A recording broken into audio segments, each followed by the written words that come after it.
It started with a knock, sharp, entitled, uninvited. I opened the door to find her there, Karen from the HOA. Arms crossed like she was auditioning for a role in a courtroom drama. Behind her, a clipboard, and behind that smirk. The kind people wear when they think they've already won. You're going to need to take that thing down, she said, nodding toward the satellite dish on my balcony. I blinked. Excuse me? The HOA has strict rules about exterior modifications. That dish violates Article 7, subsection. It's a federally protected installation. I cut in, calmly. She scoffed. It's an eyesore. You can watch TV some other way. It's not for TV, I replied, still steady. It's for work.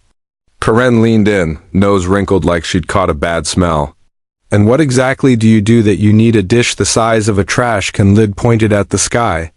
I smiled. Space communications? That should have been enough. But no. She came back the next day, this time with a warning notice taped to my front door, then a $250 fine, then a letter threatening legal action. She was relentless, pushing buttons she didn't understand, what she didn't know. I wasn't just some tech geek with a dish. I was senior satellite operations manager at a private aerospace firm contracted by NASA, SpaceX, and the Department of Defense. The dish. Oh, my balcony wasn't just legal. It was critical infrastructure. She was poking a bear she couldn't see. A week later, I came home to find the dish. Gone, ripped out, cables frayed. Mount broken. I stood there, stunned. It felt like someone had slashed my tires, only worse. This wasn't just vandalism.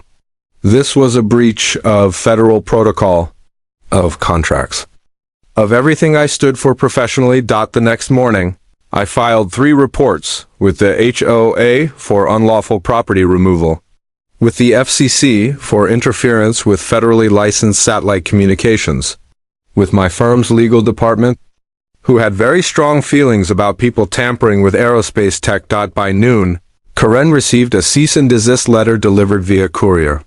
By 2 p.m., she was on the phone with the HOA president.